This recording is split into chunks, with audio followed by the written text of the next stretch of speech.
Hello viewers, welcome back to NPTEL's Basic Ornithology course. In this session, we will explore diversity of birds and how birds are classified on the basis of taxonomic principles. In the past, taxonomy used to be a science of classification based on studying museum specimens. But with the arrival of genetic tools and techniques, molecular taxonomy has taken the root over the last 3 to 4 decades. And today, the word systematics is preferred to taxonomy as a reflection of this progress and expansion of the scope of the science of taxonomy. The protein and DNA signatures have tremendously changed the world view of how birds are related to each other. Interestingly, we find that morphological similarities are often superficial.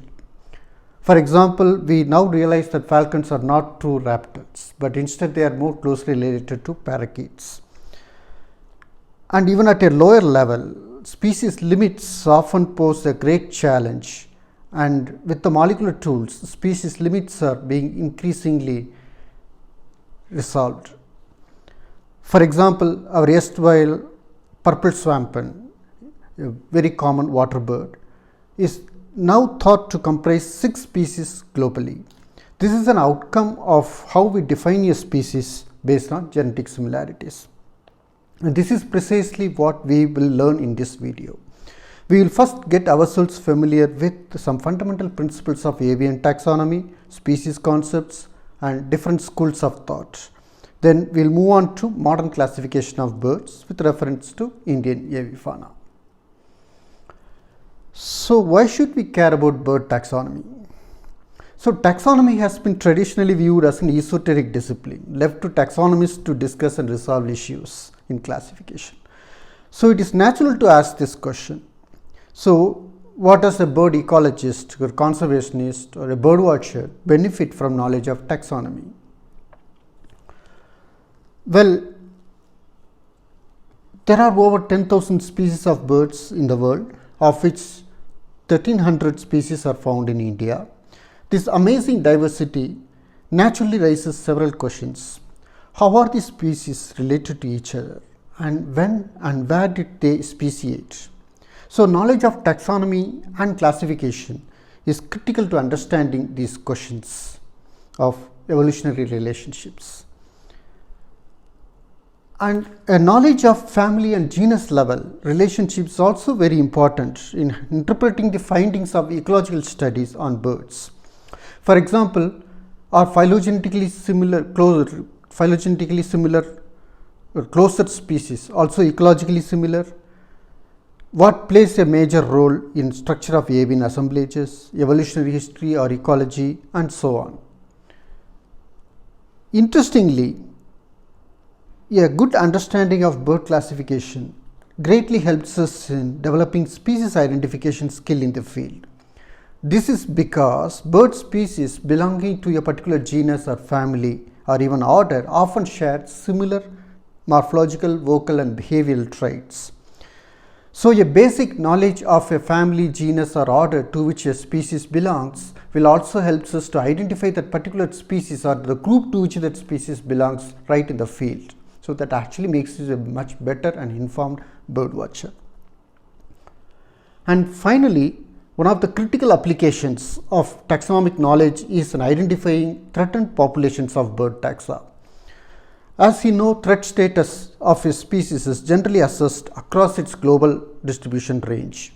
So, this is based on an assumption that all the populations in the range belong to one single species. But what if some isolated and distinct populations turn out to be different species and may need immediate conservation intervention because they are low in number or because they face some ecological threats in their local level? We will see next a real world example. Grey teal is a small resident duck found in all types of wetlands, mostly brackish water, and distributed through Oriental and Australasian regions. Till 2012, it was considered as a single species with 3 subspecies, as you can see from these maps. So, Albogalaris in Andamans, Gyparifrans in Southeast Asia and Gracilis in Australasian region. Since the range was pretty large, its population size was considered good enough to be classified as least concern in IUCN assessment. In other words, the population was considered as safe. But in the year 2013, the species was split into 3 distinct species based on reassessments of the species limits, mostly based on morphology. So, this resulted in the Indian population becoming Andaman teal, endemic to the Andaman Islands, and a reassessment of their conservation status lead to Andaman teal designated as vulnerable and the Indonesian Sunda teal as near threatened. So, this shows how change in species limits could result in cascading effect on our conservation assessment. A species that was once considered as safe across its global range is now considered actually comprise 2 populations, which one of them which is vulnerable and another is near threatened. So, let us now see a brief history of bird taxonomy. So, in the past, taxonomy used to be solely based on similarities and dissimilarities in morphological and anatomical characters in birds, an approach commonly called as comparative anatomy. So, it was the German ornithologist Hans Gadow who first proposed in late 19th century 40 taxonomic characters for bird classification. In fact, these 40 anatomical characters still remain the gold standard in avian systematics, largely corroborated by molecular evidences today. So, they mainly include a typology based on palate type, pelvic musculature, deep plantar dentons and so on. So, for a very long time, comparative anatomy ruled the field of taxonomy, but it was Charles G. Sibley, the American ornithologist from Yale University, who first applied the electrophoresis of egg white proteins in 1960s as a molecular technique to ascertain evolutionary relationships between taxa and to infer taxonomic relationships. Shortly afterwards, Sibley began applying DNA-DNA hybridization technique to compute genetic similarity between a given pair of bird taxa. So, you can actually refer to key references that will be provided as supplementary readings to know more about the DNA-DNA hybridization technique. So, following the next 2 to 3 decades of intensive sampling and molecular analysis, Sibley along with his colleague Alquist developed the first modern classification of birds. So, DNA-DNA hybridization very soon gave way to gene sequencing as genetic tools and techniques became more accurate and affordable. Today, molecular taxonomy has become an established field covering various taxa from plants to mammals, and birds pave the way for other taxa as well. So, but that's the, of late you see a plethora of gene sequencing papers in molecular taxonomy being published every now and then in different journals. But systematists also caution that results of these molecular evidences or techniques are not as robust as they are often made out to be. There are still several gaps and gray areas in analysis of gene sequencing data that remain unresolved or at best contentious. Therefore, biologists now strongly pitch for an integrated taxonomy, wherein reliable evidences from multiple approaches are gathered to build a strong case. These approaches include like morphology, anatomy, genetics, behavior, ecology or phylogeography. And that's increasingly being applied in bird taxonomy. So, how birds are grouped in a classification tree? So, let us see a simplistic explanation of how organisms are grouped in the hierarchy of taxonomy using birds. Among the vertebrates, that is the organisms with the backbone, the topmost group is called class. So, there are 5 classes representing fishes, amphibians, reptiles, birds and mammals. Of course, our interest here is the class Aves that represent birds in Latin. So, remember all taxonomic names are traditionally written in Latin or Greek, that is derived from Latin. So, among the class Aves, there are diverse groups of birds sharing common ancestry, therefore showing some similarities within each group. So, these groups are called orders. So, for example, we see some orders displayed here from Galliforms that include all game birds and fowl-like birds, Columbiforms with pigeons and doves, Charadriiforms with waders or shorebirds, Strigiforms with all the owls, and Passeriforms with all the songbirds or passerines. And note that the names of the order always end in the suffix -formis. So, that is the taxonomic tradition, and all the birds of the world have been grouped under 44 orders. Well, some authorities treat it under more than 46 orders. So, now let us see just one order among these things, Passeriforms, that is the songbirds or the perching birds or passerines, the largest group among the birds. So, when we look into the Passeriforms, there are again similar groups of taxa are arranged within Passeriforms. So, they are called as families. Like for example, here some representative families have been given of the like pittas from Pittidae, larks from family Allardidae, crows of family Corvidae and so on. So, note that the suffix here of family ends with -idae. So, now we will choose one family of Corvidae, that is the family of crows.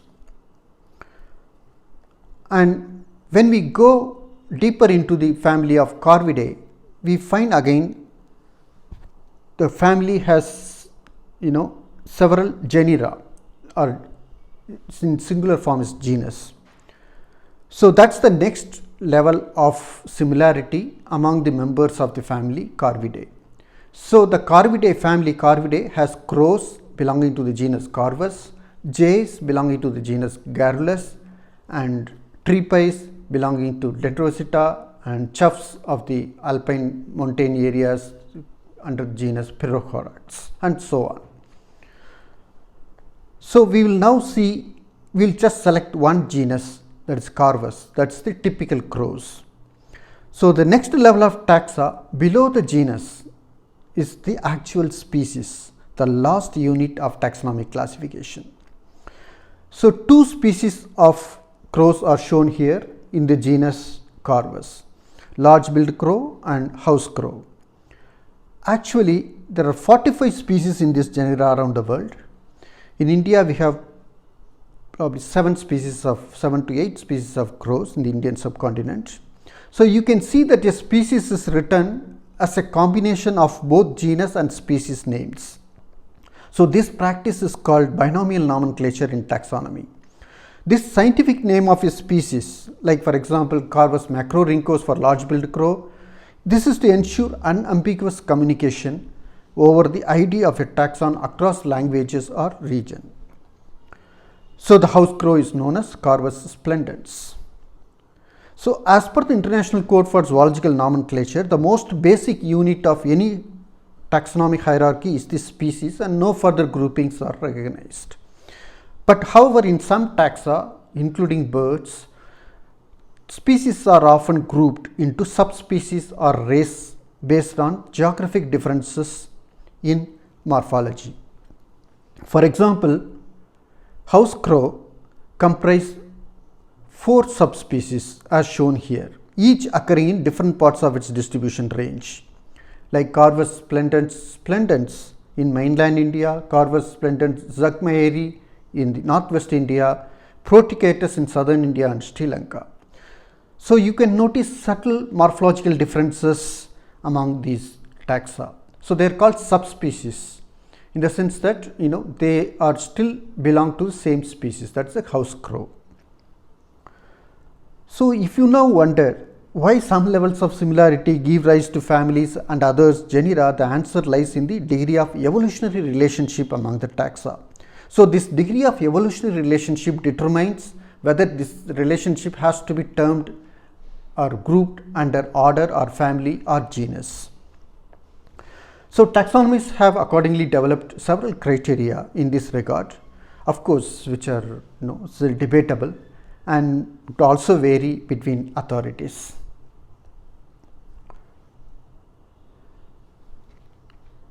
So we will now see some of the basic concepts in taxonomy. One such key criterion of evolution, assessing evolution relationship, is whether the observed similarities between two taxa are true or not. So biologists call the true similarity as homology and the false similarity as homoplasy. So homology refers to true similarity in a trait between two taxa, as the similarities arise out of common ancestry. So they are true because they have same evolutionary origin. Homologous characters are the most useful in taxonomic classification, and they are further divided into simpliciomorphic and synapomorphic, whether they are shared primitive or whether they are shared derived. And of course, the shared derived homologous characters, that is synapomorphic characters. So they are the ones which biologists are actually looking for while classifying and grouping the species. In contrast, homoplasy refers to false similarity in a trait between two taxa. These similarities are considered false because they do not have common ancestry. So they perhaps evolved independently in response to some ecological requirements or as adaptations in a process called convergence. Since homoplasy infers false similarity, such characters are not useful in taxonomy. So, in fact, interestingly, the traditional taxonomy, which is largely based on morphological comparative morphology, so often fails to detect this such convergence. And so, in fact, we are increasingly detecting convergence or false similarity using molecular tools. We will see one example. Let us see this example. This is the two pictures of nectar feeding birds with a long bill as an adaptation to feed on nectars of flowers. One is the bee hummingbird of the New World, second is the purple sunbird in the Old World. So they look very similar, very colorful, iridescent colors and a very long and bill to enable to extract the nectar. There is another pair. One is first is the Toco toucan and the great pied hornbill. Toucans are from the Central and Southern America, where the hornbills are from Oriental region. Now, these are the classical examples of what we call as homoplasy because they are completely unrelated to each other. For example, bee hummingbird, actually they are more related to swifts, and sunbirds are actually passerines with common ancestors with in fact they are on the extremes of the classification tree. And toucans and hornbills, though they are not as distant as hummingbirds and sunbird, but nonetheless they are still not directly related to each other. They are probably separated by more than 2 or 3 ancestors. So the adaptation, the bill color and bill structure probably evolved independently in response to some local ecological requirements. But if you see the little spider hunter, which is again a oriental species, this also has a long bill which enables to feed on nectars. So, but that's what we call as homology, because little spider hunter and purple sunbird, they belong to the same family and probably they have the same ancestor from which they derive this long bill which is adapted to feeding on nectar. So it's a true taxonomic character. That's what we call as homology. Now we'll go on to clade, cladogram and taxa, the terms which you often come across while assessing taxonomy, while studying taxonomy of birds.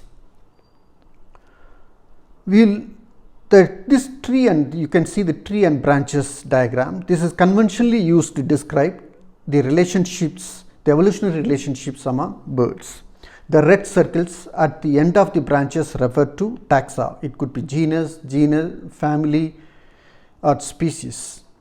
And the nodes from where they diverge or branch off, so they refer to common ancestors from which the taxa diverge with respect to, of course, synapomorphic characters, that is the shared derived characters that we see in the earlier slide. So let us assume these tree covers water birds from ducks to waders and storks. The first group is called anseriforms with ducks, and the next one is the syconiforms comprising of the storks of the old world. Now the third group is the order Charadriiformes. So that consists of the waders and shorebirds. Now the highlighted region all grouped under one order Charadriiformes. So now this highlighted taxa constitute one evolutionary group, right? So this is called a clade. So, and this tree diagram is called a cladogram because it shows how different clades are arranged on an evolutionary tree.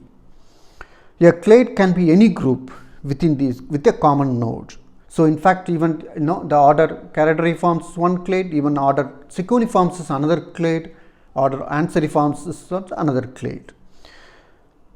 And also this particular order Charadriiformes can have multiple subclades which themselves form separate clades like families, like family Recurvirosteridae or Charadriidae of flowers or Jaganidae of jaganas.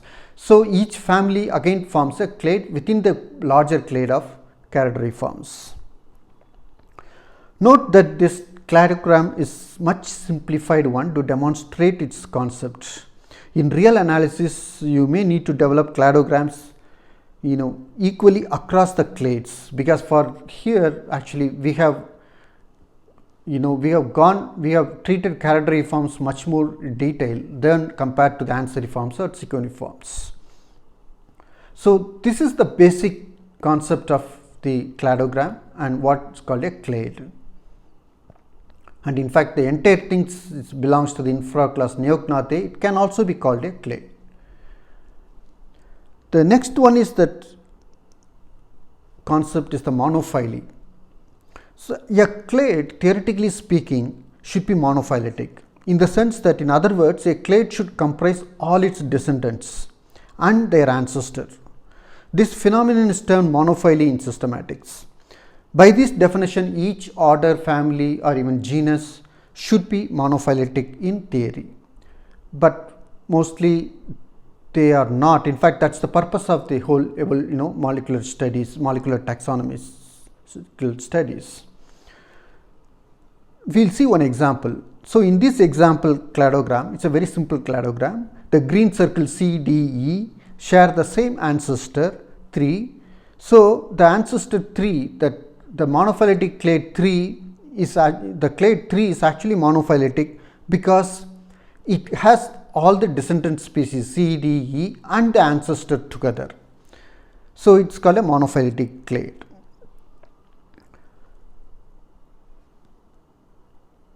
And one example is the family Phasianidae of game birds or the fowl-like birds.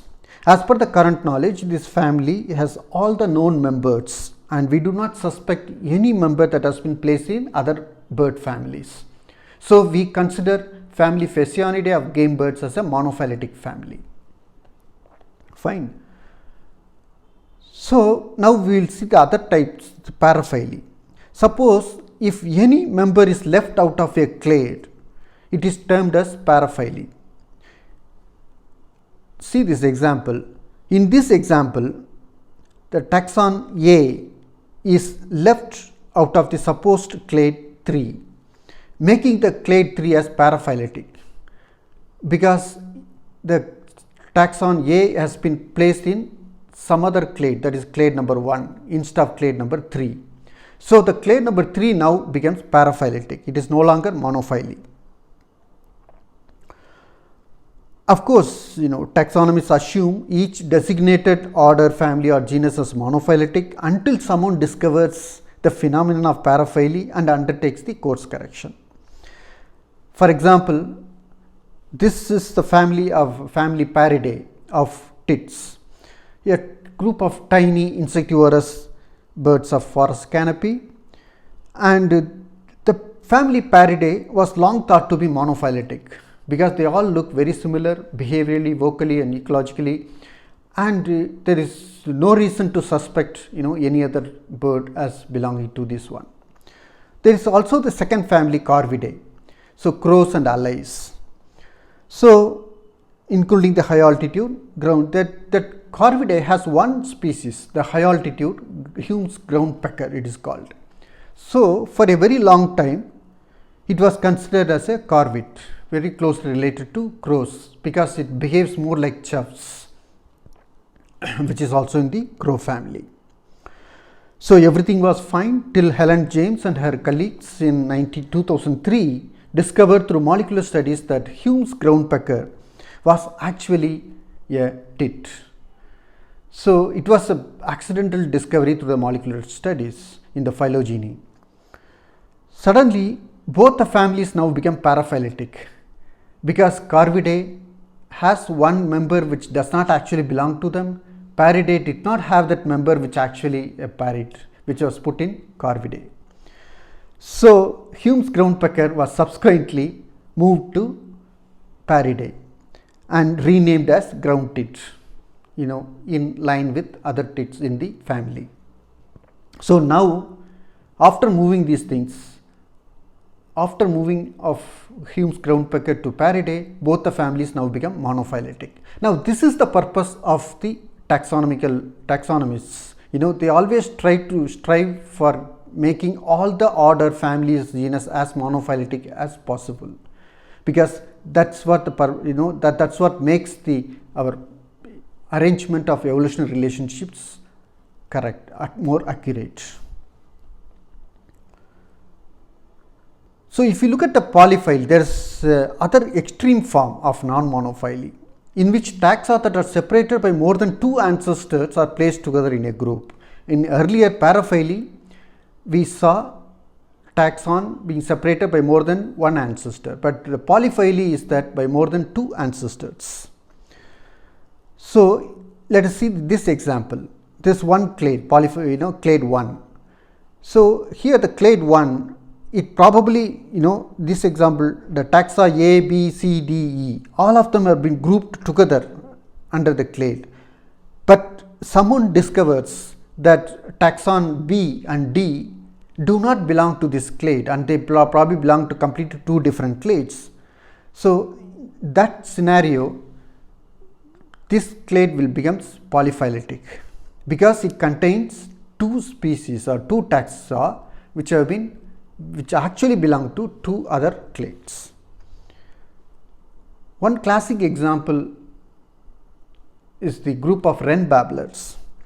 So, Indian subcontinent has 14 species of these wren babblers, a group of very tiny insectivorous birds of the dense undergrowth in the wet evergreen forests of the Himalaya. They are very extremely shy birds, but can easily be detected through their song and calls, which are very distinct. They are brown in color with very short to almost non-existent tails. So, morphologically they look confusingly similar. For a long time, all the wren babblers were placed in the typical babbler family of Timalidae, and no one suspected their identity to be of any different. But a series of molecular studies combined with analysis of vocalizations revealed that wren babblers as a group are polyphyletic. So, they actually belong to three different families, and in fact one species, that is spotted wren babbler, in fact that was found to be a unique taxon that belonging we actually warranting erection of new family, that is called Elachuridae. So, it was the family this is the spotted wren babbler. So now spotted wren babbler is such a unique taxa that it is now found to be closely related to waxwings and kinglets rather than babblers. So this is called polyphyly, and this has been quite common because our traditional taxonomy is always based on morphological characters which fail to detect convergence in morphology.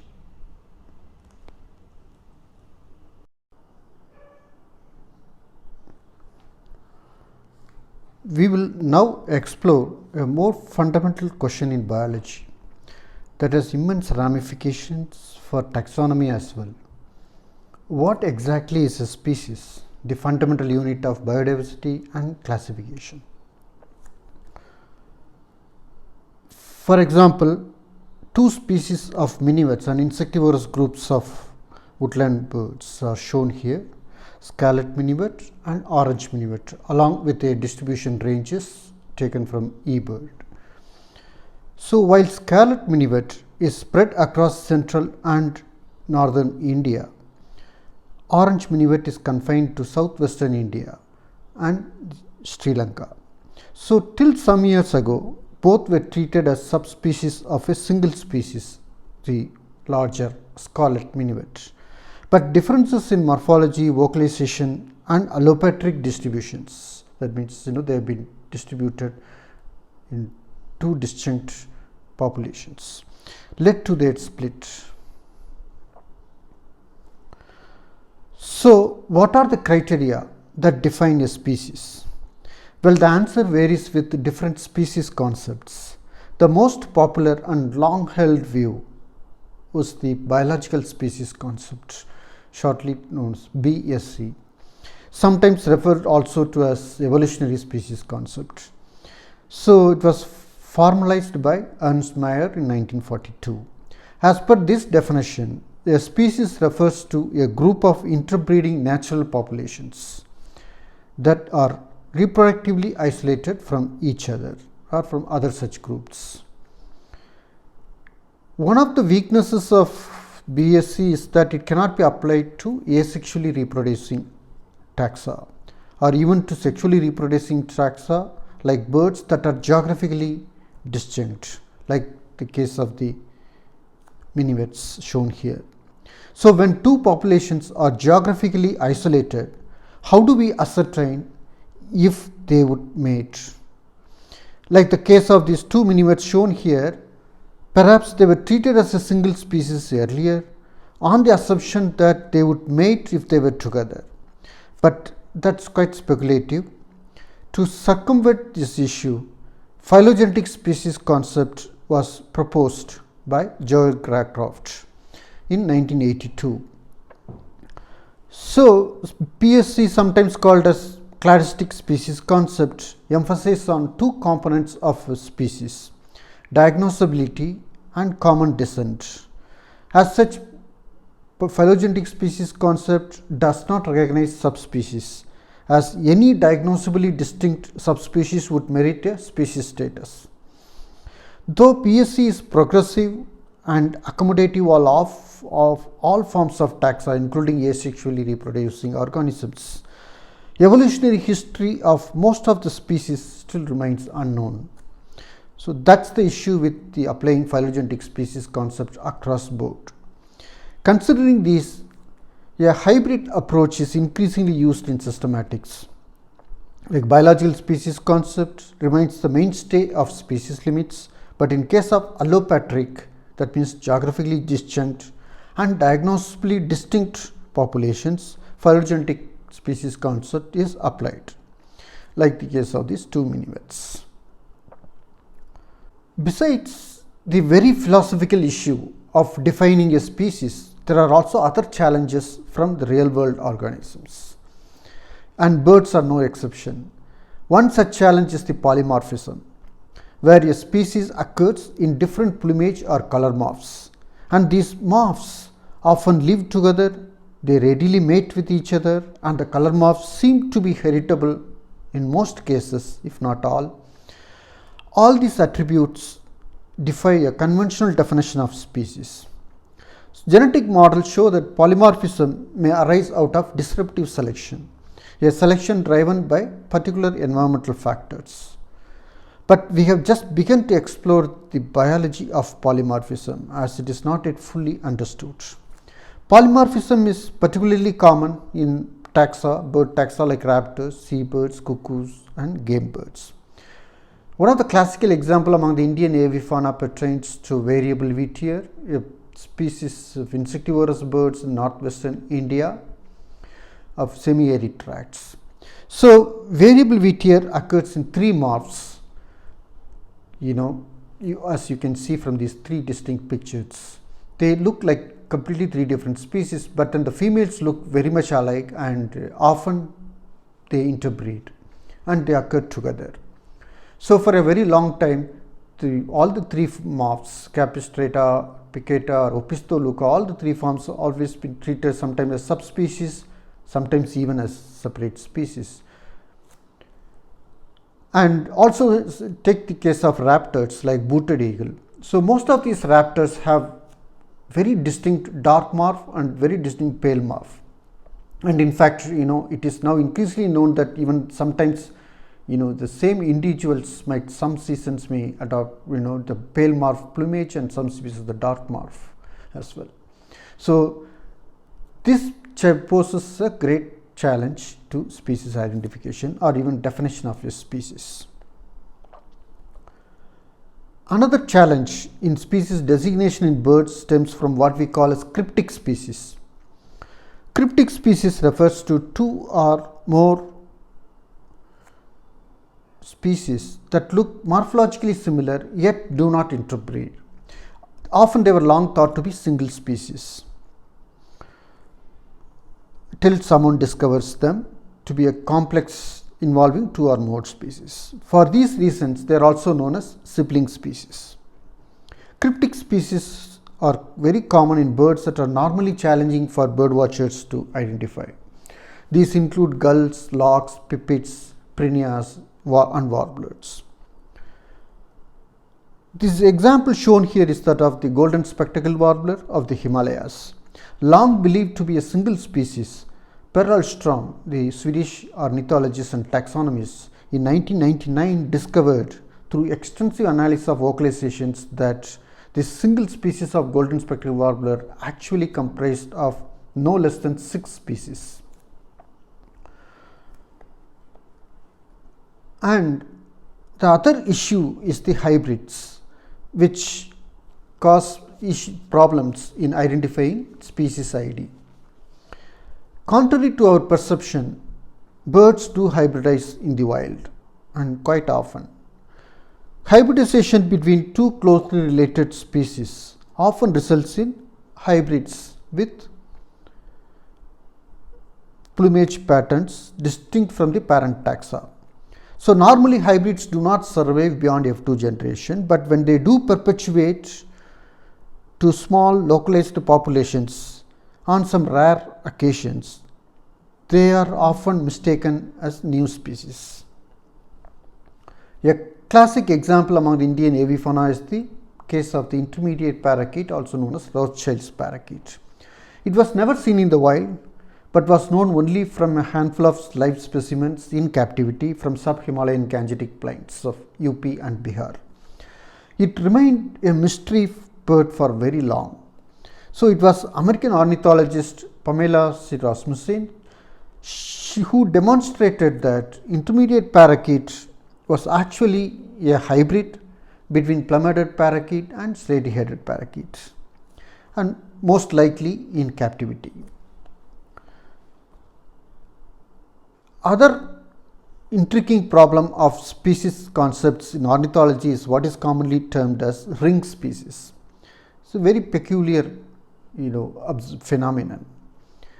So, ring species refers to a species complex around a geographic ring. Neighboring populations along this ring freely interbreed, but those at the end of the ring do not and behave as if they belong to the different species.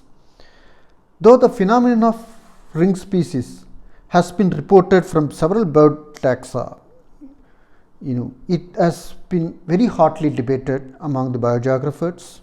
Some of the common examples from birds include herring gulls around the Arctic ring and great tits and greenish warbler around the Tibetan plateau ring.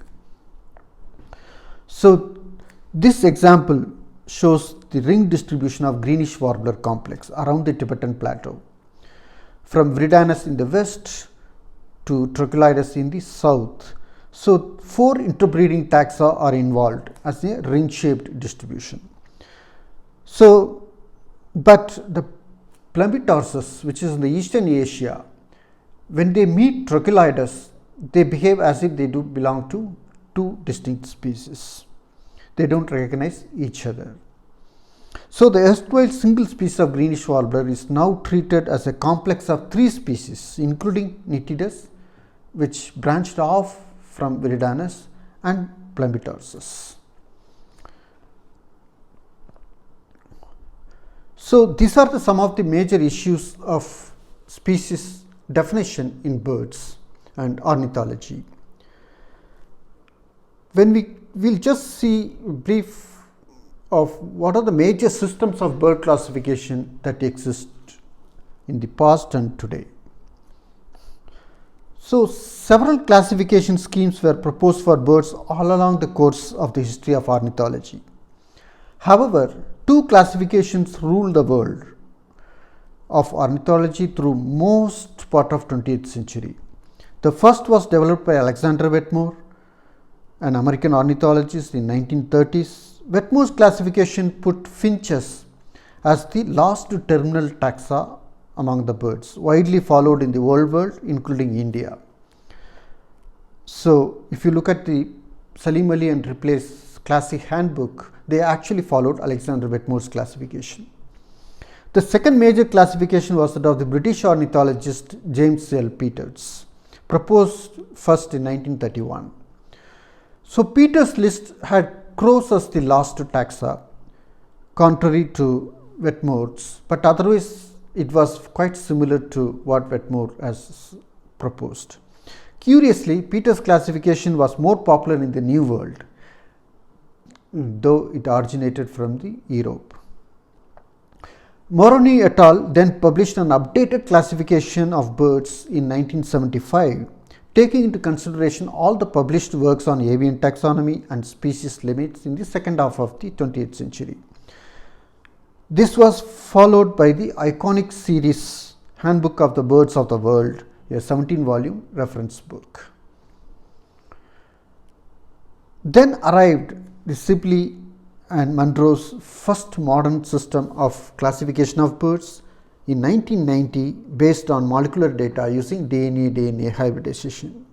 As I noted earlier, this was truly a turning point in the history of systematic ornithology, as it laid the basis for birds the molecular taxonomy. Several new proposals of avian relationships and taxonomic position proposed by Sibley, Ahlqvist and Munro have been subsequently corroborated by more intensive genetic analysis. These include recognition of Australian origin and radiation of crows, separation of button quail from cranes and rails, recognition of New World vultures as evolutionarily distinct from Old World vultures, and identification of paradise flycatchers as closely related to crows rather than flycatchers. Post Sibley, numerous phylogenetic studies have been conducted on a wide range of taxa, bird taxa, using gene sequencing and other molecular techniques. So these studies have tremendously contributed to our current understanding of species limits and higher order taxonomy. Riding on the wave of these new findings, 4 major systems of bird classification have emerged in recent times. Among these, Howard and Moore's 4th edition by Edward Dickinson is the most scholarly work. However, Howard and Moore's 4th edition became static with no further annual updates. Then next major system of classification is the IOC, International Ornithological Council's World Bird List. This is maintained by a panel of leading systematists and gets regularly updated. In fact, it is recently been adopted by British Ornithologists Union. So, the next major list is by BirdLife International, which is perhaps the most controversial among these, because it is based on Dobias et al., who published a new methodology of scoring of similarities in morphology and vocalization to assess species limits. And since they did not consider genetic molecular evidences, it was quite controversial. It was not really very well accepted by most other taxonomists. But nonetheless, since BirdLife International undertakes the red list assessment of birds for IUCN, this taxonomy is also followed by IUCN by default. And the fourth one originates from America, as it is based on annual updates of the American Ornithologists Union, the Clements list. And it is perhaps the most popular classification today, as it is also the base for eBird platform, used by millions of birdwatchers around the world. Back in India, Praveen et al., who maintained the India Birds checklist of the Indian Birds Journal, began with Howard and Moore, 4th edition classification, but since there was no further annual updates to Howard and Moore, they later adopted a consensus model of taxonomic authorities, particularly the IOC and the Clements and eBird classifications. So, and yes, existence of the fourth system, major systems of the classification, does pose lots of issues, particularly in conservation circles and also communication among birdwatchers and ornithologists. So, which one to follow? So, every country has ornithological organizations who choose to follow one among these things. So, now there are attempts to forge consensus among them, so that a single uniform system of bird classification and nomenclature can evolve. But hope it will happen soon. And so, even the last IOC Congress, these attempts were made, but it didn't meet much success. So, by the way, but why do these bird lists differ? For example, in India, we have several standard bird lists, right from Alien Ripley's handbook and Grimmett and Inskip's, and also Chris Kasmic's field guides, then Birds of South Asia Ripley guide by Rasmussen, and also the Praveen et al.'s Indian Birds checklist. So, they essentially differ in terms of two basic principles. First is that which school of taxonomy do they follow, whether it is the evolutionary school or phonetic school or the modern phylogenetic or cladistic school. So, they may not explicitly acknowledge such allegiance, you can see traces to that effect. For example, Rasmussen's Ripley guide and Praveen et al. India checklist both favor phylogenetic or cladistic evidences. The second principle pertains to the species concept that they adopt. Most do follow the more traditional evolutionary species concept or the biological species concept. However, Ripley guide and Indian Birds checklist seem to embrace phylogenetic species concept for some select problematic taxa, particularly where the taxa are geographically distinct and morphologically dissimilar. Thank you.